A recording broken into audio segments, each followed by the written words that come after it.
नमस्कार दोस्तों, दीप ज्ञान सिंगरौली यूट्यूब चैनल पर एक बार फिर से आप सभी का स्वागत है। आज हम लोग कैलेंडर का दूसरा वीडियो लेकर आ रहे हैं। इससे पहले कैलेंडर की एक क्लास अपलोड कर दी गई है, जिसमें हमने कुछ बेसिक चीज़ें जैसे कि सेंचुरी ईयर क्या होता है, नॉन सेंचुरी ईयर क्या होता है, लीप ईयर क्या होता है, नॉन लीप ईयर क्या होता है, इनसे रिलेटेड चीज़ें सीखी थी और कुछ डेटा लेके, कुछ ईयर्स लेके उन पे ये प्रैक्टिस भी किया था। तो आज के सेकंड वीडियो में हम डिस्कशन करने वाले हैं एक्स्ट्रा डेज के बारे में। तो आइए देखते हैं एक्स्ट्रा डेज क्या होता है और इसका कैलेंडर में क्या यूज है। एक्स्ट्रा डेज, इसी को हम बोल सकते हैं अतिरिक्त दिन। तो पूरा कैलेंडर ही एक्स्ट्रा डेज के प्रिंसिपल पे चलता है। तो जिस किसी को एक्स्ट्रा डेज के बारे में बेसिक नॉलेज अच्छा होगा, उसने इसको कवर किया होगा, तो वो कैलेंडर का कोई भी प्रश्न आसानी से सॉल्व कर सकता है। चाहे हम लोग कैलेंडर को किसी ट्रिक से सॉल्व करते हो या बेसिक से सॉल्व करते हो, हर एक ट्रिक, हर एक बेसिक एक्स्ट्रा डेज से ही बना है। तो एक्स्ट्रा डेज को समझना बहुत ही जरूरी है। तो आइए आज हम एक्स्ट्रा डेज के बारे में एक डिटेल के साथ सॉल्व करते हैं, ताकि इसके साथ साथ हमारा शॉर्ट ट्रिक भी कवर हो जाए और साथ ही साथ उसका बेसिक नॉलेज भी हो, जिससे हम उसका डिटेल या एक्सप्लेनेशन भी कहीं कर सकते हो। देखिए, एक्स्ट्रा डेज का मतलब है अतिरिक्त दिन। तो अतिरिक्त दिन तो किस चीज से अतिरिक्त दिन? तो अगर टोटल दिनों को हम सप्ताह में बांट दें, टोटल दिनों को सप्ताह में बांट दें और बांटने के बाद जो दिन बच जाएंगे उसे ही बोला जाता है एक्स्ट्रा डेज या अतिरिक्त दिन। जैसे अगर 10 दिन है, तो 10 दिन को अगर हम सप्ताह के बेस पे समझें तो हम बोल सकते हैं 10 दिन में एक सप्ताह बन जाएगा, मतलब 7 दिन बन गया और 3 दिन एक्स्ट्रा बच गया। ये जो एक्स्ट्रा बच जाता है वही है एक्स्ट्रा डेज। जब भी टोटल डेज हमको पता हो, टोटल डेज को हम 7 से डिवाइड कर देंगे, ताकि उससे इक्वल इक्वल ऐसे कई सारे सप्ताह अलग अलग बन जाएं, निकल जाएं, और उसके बाद जो दिन बच जाएंगे वो हो जाता है एक्स्ट्रा। जैसे उदाहरण के लिए मैंने अभी 10 लिया कि 10 दिन में कितने एक्स्ट्रा दिन, तो 10 दिन को हम 7 से डिवाइड कर दिए। तो 10 को 7 से डिवाइड करने पे 3 रिमाइंडर बच गया। ये जो रिमाइंडर बचता है, जो शेषफल बचता है, वही है एक्स्ट्रा डेज। रिमाइंडर वही हमारा क्या कहलाता है? Extra days. Extra days. तो इस प्रकार किसी भी दिन का, कितने भी वर्षों का, कितने भी दशकों का, कितने भी शताब्दी वर्षों का हम एक्स्ट्रा डेज निकाल सकते हैं। तो शुरुआत हम नॉर्मल नंबर से कर रहे हैं 10 से, कि 10 दिन में कितना एक्स्ट्रा दिन? 3 एक्स्ट्रा दिन। इसी तरह अब आगे बढ़ते हैं और भी चीजों को समझते हैं। जैसे मान लीजिए बोला गया 5 दिन में कितने एक्स्ट्रा दिन। तो अगर टोटल दिन 7 से छोटा हो गया तो 7 से कंप्लीटली डिवाइड ही नहीं होगा, तो 7 शून्य हम शून्य लिख सकते हैं, बच जाएगा 5। 5 एक्स्ट्रा डेज, क्योंकि 5 रिमाइंडर बचा तो 5 एक्स्ट्रा डेज। 5 रिमाइंडर तो 5 एक्स्ट्रा डेज। तो अगर 7 से छोटा दिन है तो डायरेक्ट जितना दिन होगा वही एक्स्ट्रा डेज हो जाएगा, क्योंकि ये क्वेश्चन के बीच में जरूरत पड़ेगी, इसलिए हम इसको भी लेते हुए भी चल रहे हैं। तो 5 दिन में कितना एक्स्ट्रा दिन? 5 एक्स्ट्रा दिन। 4 दिन में कितने एक्स्ट्रा दिन? 4। 3 दिन में 3, 2 दिन में 2, 1 दिन में 1, 6 दिन में 6। तो 7 से जब भी छोटा होगा तो जितना टोटल डेज होगा 7 से छोटा, वही आपका एक्स्ट्रा डेज हो जाएगा। अब आगे आते हैं 7 से बड़े नंबर के लिए। जैसे अभी हमने एक 10 लिया। जैसे अगर 15 दिन है, तो 15 दिन में कितना एक्स्ट्रा डेज? 7 से 2 बार कंप्लीटली डिवाइड हो गया और 1 हमारे पास बच गया। 7 में 14 गया 1, तो ये 1 जो बचा वही क्या कहलाएगा? Extra days. तो 15 दिन में कितने एक्स्ट्रा डेज? 1 extra days. और आगे बढ़ते हैं। जैसे 15 की जगह मान लीजिए 25 आ गया, कि 25 दिन में कितने एक्स्ट्रा डेज? 25 दिन में कितने एक्स्ट्रा डेज? तो 7 से इसको डिवाइड करेंगे तो 7 3 जा 21, बच गया 4। 25 दिन में 4 एक्स्ट्रा डेज। 50 दिन में पूछा जाए, 50 दिन को 7 से डिवाइड करेंगे, 7 7 49, बच गया 1। तो 50 दिन में 1 एक्स्ट्रा डेज। 80 दिन में पूछा जाए, 80 दिन में कितने एक्स्ट्रा डेज? 7 11 77, बच जाएगा 3। तो 80 दिन में 3 एक्स्ट्रा डेज। 99 दिन में पूछा जाए तो 14 7 98, बच जाएगा 1 एक्स्ट्रा डेज। 100 दिन में पूछा जाए, 100 दिन में कितने एक्स्ट्रा डेज? 14 7 98, बच जाएगा 2 एक्स्ट्रा डेज। इस प्रकार 2 डिजिट वाले नंबर या 100 तक जाते जाते हम कई सारे दिन का निकाल चुके हैं, इसमें कितने एक्स्ट्रा डेज होंगे। 100 से ऊपर आते हैं जैसे 125, तो 17 सत्ते 119 बच जाएगा 6, तो 125 दिन में 6 एक्स्ट्रा डेज। 150 दिन में अगर बताना हो कितने एक्स्ट्रा डेज, तो 21 सत्ते 147, तो बच गया 3 एक्स्ट्रा डेज। जो भी ये रिमाइंडर दिख रहा है वही सब एक्स्ट्रा डेज हैं। 200 दिन में अगर जाएं, 200 दिन में कितने एक्स्ट्रा डेज, तो 7 दूनी 14, 7 अच्छे 56, तो बच जाएगा 4 एक्स्ट्रा डेज। ठीक, 200 दिन में कितने एक्स्ट्रा डेज, 4 एक्स्ट्रा डेज। और आगे बढ़ते हैं, 235 दिन में कितने एक्स्ट्रा डेज, तो 7 या 21 बचा 25, फिर 7 या 21 बचा 4, तो 235 दिन में 4 एक्स्ट्रा डेज। अब है जैसे 350 दिन, ये तो 7 से पूरा पूरा कंप्लीटली डिवाइड हो गया, तो 0 एक्स्ट्रा डेज। तो अगर 7 से पूरा पूरा डिवाइड हो जाए, रिमाइंडर कुछ न बचे, तो उसका मतलब 0 एक्स्ट्रा डेज। तो इस प्रकार हम लगभग 1 से लेके आगे ऐसे कितने भी वैल्यू तक एक्स्ट्रा डेज निकाल सकते हैं।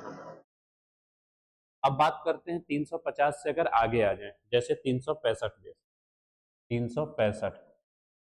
365 में 7 बचे 35 बचा 15, 7 दूनी 14 बचा 1, तो 1 एक्स्ट्रा डेज। तो 365 दिन में 1 एक्स्ट्रा डेज। तो यहीं से एक कंसेप्ट बना जो हमने पीछे वीडियो में जिक्र किया था कि किसी नॉन लीप ईयर में कितने एक्स्ट्रा दिन होते हैं। तो वहाँ आपको ध्यान होगा किसी नॉन लीप ईयर में 1 एक्स्ट्रा दिन होते हैं, और किसी नॉन लीप ईयर में टोटल डेज कितने होते हैं, क्योंकि किसी नॉन लीप ईयर में टोटल 365 दिन होते हैं, इसीलिए 365 दिन में 1 एक्स्ट्रा दिन आया है यहाँ, इसीलिए नॉन लीप ईयर में पूछा गया था कितने एक्स्ट्रा दिन, तो नॉन लीप ईयर में 1 एक्स्ट्रा दिन, तो उसका रीजन ये था। इसी तरह अगर 365 की जगह 366 कर दिया जाए, तो 366 को 7 से डिवाइड करेंगे तो 52 सत्ते 364 और 2 बच जाएगा। तो 2 बचने का मतलब 2 एक्स्ट्रा डेज। 366 में कितने एक्स्ट्रा डेज, 2 एक्स्ट्रा डेज। और ये 366 कब होता है, जब लीप ईयर होता है। तो इसलिए किसी लीप ईयर में कितने एक्स्ट्रा दिन होते हैं, 2 एक्स्ट्रा दिन होते हैं। तो ये दो चीजें हमने पिछले वीडियो में पढ़ा था कि किसी नॉन लीप ईयर में 1 एक्स्ट्रा डेज और किसी लीप ईयर में 2 एक्स्ट्रा डेज। तो वो कंसेप्ट यहीं से बना हुआ था, एक्स्ट्रा डेज के बेस पे। तो इस प्रकार हम 1 दिन से लेके 366 दिन तक जिस डेट के बारे में निकालना चाहते हो कि जिस दिन में कितने एक्स्ट्रा दिन, उसको ऐसे इजिली सॉल्व कर सकते हैं।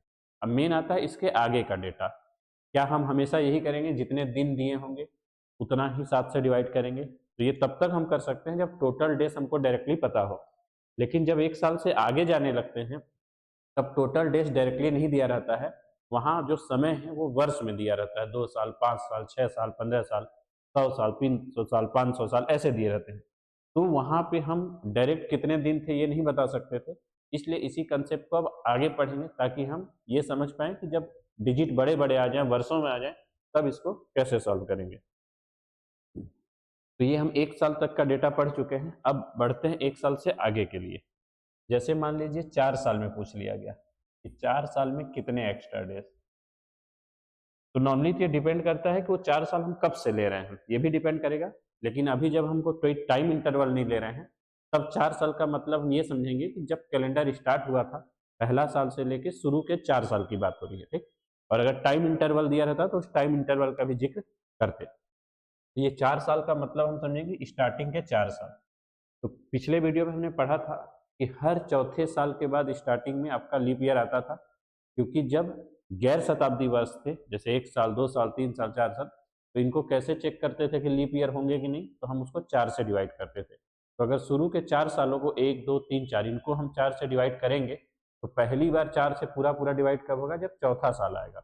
मतलब चौथा साल में पहली बार लीप ईयर आया होगा, और शुरू के जो 3 साल रहे होंगे वो नॉन लीप ईयर रहे होंगे। तो इसी का यूज यहाँ करना है कि अगर 4 वर्ष हैं स्टार्टिंग के, तो इन स्टार्टिंग के 4 वर्षों में 3 वर्ष कौन से रहे होंगे, नॉन लीप ईयर वाले रहेंगे, नॉन लीप ईयर वाले। और 1 वर्ष कौन सा रहा होगा, लीप ईयर वाला रहा होगा, 1 वर्ष लीप ईयर वाला। अब हमको पता है एक नॉन लीप ईयर में 1 एक्स्ट्रा डेज होता है, इसलिए 3 नॉन लीप ईयर में 3 एक्स्ट्रा डेज हो गए। ईडी का मतलब एक्स्ट्रा डेज। इसी तरह एक लीप ईयर में 2 एक्स्ट्रा डेज होता है, और यहाँ एक ही लीप ईयर पड़ रहा है, तो एक लीप ईयर में 2 एक्स्ट्रा डेज। तो इस प्रकार हम बोल सकते हैं कि 4 वर्षों में टोटल कितने एक्स्ट्रा डेज बने, 3 और 2 मिलके 5 एक्स्ट्रा डेज। 4 सालों में कितने एक्स्ट्रा डेज पड़े, 5 एक्स्ट्रा डेज। ये कब के 4 साल हैं, स्टार्टिंग के 4 साल। लेकिन यही अगर कोई टाइम दे दिया रहता तो हम उस टाइम जोन में देखते, उस टाइम इंटरवल में देखते कि ये 4 साल में कैसे कंसेप्ट काम करता। जैसे उदाहरण के लिए, जैसे हम ले लेते हैं कि मान लीजिए 15 जनवरी 2024, हमको ये डेट पता है और इस डेट से हमको जाना था 15 जनवरी 2028 तक। 15 जनवरी 2024 से 15 जनवरी 2028 तक। तो अब बताइए इस 4 वर्ष में अगर हम 15 जनवरी 2024 से 15 जनवरी 2028 तक जाते हैं तो इस 4 साल में कितने लीप ईयर पड़ेंगे। ठीक, तो इस 4 साल में हम देखेंगे 15 जनवरी 2024 से हमारा डेट स्टार्ट हुआ है और 15 जनवरी 2028 तक जाना है। तो 4 से डिवाइड करने पर अगर कोई ईयर पूरा पूरा डिवाइड हो जाता तो लीप ईयर होता है। तो 2024 4 से पूरा पूरा डिवाइड हो गया तो ये तो लीप ईयर पड़ा होगा। इसी तरह 2028 भी लीप ईयर पड़ा होगा। लेकिन यहाँ ध्यान क्या रखना है, हमको 2028 में केवल 15 जनवरी तक जाना है और लीप ईयर का मतलब ही है जब उस वर्ष में 29 फरवरी आ गया हो। तो अभी हमको 29 फरवरी तक तो जाना ही नहीं था, तो हमको देखना था 15 जनवरी 2024 से 15 जनवरी 2028 तक जाएंगे तो इसके बीच में कितनी बार 29 फरवरी आया होगा। इस डेट से अगर हम आगे कंटिन्यू बढ़ना स्टार्ट किए होंगे तो 2024 वाला ही 29 फरवरी आया होगा, 2028 वाला 29 फरवरी नहीं आया होगा। तो कहने का मतलब है इस 4 साल में अभी भी एक ही लीप ईयर पड़ा होगा और बाकी के 3 नॉन लीप ईयर पड़े होंगे। तो अभी जो पीछे कंसेप्ट पड़े, एक नॉन लीप ईयर में 1 एक्स्ट्रा डेज, तो 3 नॉन लीप ईयर में 3 एक्स्ट्रा डेज और 1 लीप ईयर में 2 एक्स्ट्रा डेज, तो इसलिए यहाँ 2 एक्स्ट्रा डेज, तो टोटल हो गया 3 और 2 5 एक्स्ट्रा डेज। तो इस एक्स्ट्रा डेज से हम बता क्या सकते हैं, क्या यूज है इसका, प्रश्न में क्या यूज है या डेली लाइफ में क्या यूज है। इसका यूज ये है कि अगर हमको अब पता होता या यहाँ प्रश्न में दिया जाता है कि यदि 15 जनवरी 2024 को मान लीजिए गुरुवार था, अगर यहाँ पे गुरुवार होता या कोई भी दिन होता तो यहाँ से यहाँ तक जाने में टोटल कितने दिन आगे बढ़ गए, 5 एक्स्ट्रा डेज। तो एक्स्ट्रा डेज हमको ये बताता है कि एक टाइम ड्यूरेशन से अगले टाइम पे जाने में टोटल कितने दिन आगे बढ़ जाते हैं। तो यहाँ से यहाँ जाने का मतलब है हम 5 दिन आगे बढ़ गए। तो अगर एग्जाम्पल के यहाँ मान लें कि यहाँ गुरुवार दिया होता तो यहाँ पहुँचते पहुँचते क्या होता, गुरुवार में 5 दिन और ऐड हो जाता। तो गुरुवार में हम क्या करते, 5 दिन ऐड कर देते, तो हमारा आंसर आ जाता मंगलवार। या यहाँ जो भी दिन दिया होता उसमें 5 दिन ऐड करके यहाँ का दिन हम बता सकते थे। तो ये यूज होता है एक्स्ट्रा डेज का। आइए कुछ और एग्जाम्पल देखते हैं इन्हीं से रिलेटेड। अब जैसे मान लीजिए हमको 18 वर्ष में बताने हैं कितने एक्स्ट्रा डेज। तो जब टाइम इंटरवल ना दिया हो तो वो वर्षों को हम ऐसा इमेजिन करेंगे कि वो पहले साल से स्टार्ट होकर शुरू के 18 साल। 18 साल का मतलब कि शुरू के 18 साल, तो शुरू के 18 साल में लीप ईयर कितनी बार पड़ेगा, चौथे साल में, 8वें साल में, 12वें साल में और 16वें, 4 बार पड़ेगा। तो जब इस 18 साल में 4 लीप ईयर आ गए तो बाकी के 14 क्या हो गए, नॉन लीप ईयर हो गए। बेसिक कंसेप्ट, एक नॉन लीप ईयर में 1 extra days, 14 non leap year में 14 एक्स्ट्रा डेज। इसी तरह 1 लीप ईयर में 2 एक्स्ट्रा डेज, तो 4 लीप ईयर में 8 एक्स्ट्रा डेज।